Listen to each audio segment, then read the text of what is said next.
নমস্কাৰ। আজি ৰাইজৰ দলৰ এটা বৃহৎ প্ৰতিনিধি দলে আমি শিল্পী আৰু অসমৰ সংগীত জগতৰ এজন প্ৰখ্যাত সংগীত পৰিচালক ৰমেন বৰুৱা ডাঙৰীয়াৰ ঘৰলৈ গৈছিলোঁ। ৰমেন দা সন্ধানহীন হৈ থকা আজি 6 দিন পাৰ হৈ গ'ল, কিন্তু আজি 6ষ্ঠ দিনাৰ দিনাও এতিয়ালৈকে ৰমেন দাৰ সন্ধান অসম চৰকাৰে উলিয়াব পৰা নাই। এইটো অসম চৰকাৰৰ গৃহ বিভাগৰ এটা চৰম ব্যৰ্থতা।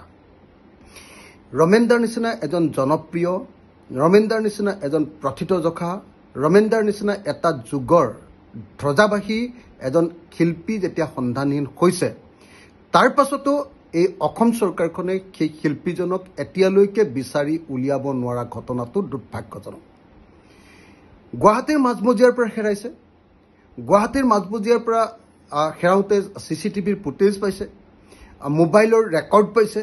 এই আটাইবিলাক পোৱাৰ পাছতো এজন শিল্পী, অসমৰ স্বনামধন্য এজন শিল্পীক এতিয়ালৈকে পুলিচে বিচাৰি উলিয়াব নোৱাৰাটো গৃহ বিভাগৰ চূড়ান্ত ক্ষমাহীৰ বাহিৰে আন একো নহয়। এইটো দুৰ্ভাগ্যজনক কথা, আৰু প্ৰত্যেকজন অসমীয়াই এই মুহূৰ্তত অসম চৰকাৰ আৰু গৃহ বিভাগ আৰু অসম পুলিচক নিন্দা কৰা উচিত। তো কালি অসমৰ মুখ্যমন্ত্ৰীয়ে উল্টাই ৰমেন দাৰ হেৰুৱা ঘটনাটোক এটা চৰম পৰিহাস বুলি কৈছে, নিয়তিৰ চৰম পৰিহাস। এয়া নিয়তিৰ চৰম পৰিহাস নহয়। এজন শিল্পী যি অৰ্থনৈতিকভাৱে যথেষ্ট পৰিমাণে সংকটত আছে, যাৰ ঘৰটো দেখিলে আপোনালোকে সকলোৱে অনুভৱ কৰিব যে কিমান কষ্টত তেখেতসকল আছে।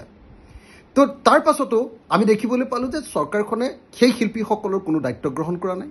তেওঁলোকৰ অৰ্থনৈতিক সংকট হৈছে, তেওঁলোকে মানসিকভাৱে বিধ্বস্ত হ'বলগীয়া পৰিস্থিতি হৈছে, আৰু সেইটো লুকুৱাবৰ কাৰণে এতিয়া পৰিয়ালৰ ভিতৰত কাজিয়া বুলি এখন নতুন নাটক সৃষ্টি কৰি এখন নতুন ঘটনা, হয়তো থাকিবও পাৰে ঘৰত কাজিয়া, কিন্তু সেই ঘটনাটোক ডাঙৰ কৰি আচল ঘটনাটোক লুকুৱাব খোজা হৈছে। এইটো দুৰ্ভাগ্যজনক ঘটনা, আৰু সেইকাৰণে মই সকলোকে অনুৰোধ কৰিম যে পৰিয়ালৰ ভিতৰত কি কাজিয়া হৈছে এইটো গুৰুত্বপূৰ্ণ কথা নহয়। আচল গুৰুত্বপূৰ্ণ কথাটো হ'ল যে এতিয়ালৈকে শিল্পী ৰমেন বৰুৱা ডাঙৰীয়াক অসম চৰকাৰে বিচাৰি উলিয়াব পৰা নাই। এইটো ব্যৰ্থতা। যদি নদীত তেখেতক সন্ধানহীন হৈছে, নদীৰ পৰা বিচাৰি উলিয়াব লাগে। কিন্তু আজি মই CPৰ লগত, পুলিচ কমিশ্যনাৰ দিগন্ত বৰা ডাঙৰীয়াৰ লগত যেতিয়া কথা পাতিলোঁ, ক'লে যে নৰ্মেল অভিযানৰ বাহিৰে নদীখনত অন্য কোনো স্পেচিয়েল অভিযান চলি থকা নাই। এজন শিল্পীৰ ক্ষেত্ৰত এনেকুৱা ধৰণৰ একেবাৰে গা এৰা দিয়া মনোবৃত্তি এইটো কেতিয়াও ভাল বস্তু নহয়।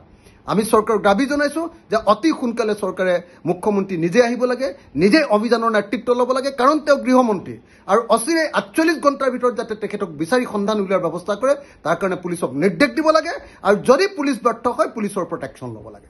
এইটো হ'ল অসমৰ মানুহৰ, অসমৰ প্ৰকৃত প্ৰত্যেকজন মানুহৰ এইটো দাবী হোৱা উচিত, আৰু মই অসমৰ মুখ্যমন্ত্ৰীক তেনেকুৱা ধৰণৰ ব্যৱস্থা গ্ৰহণ কৰিবৰ কাৰণে অসম চৰকাৰক আহ্বান জনাইছোঁ।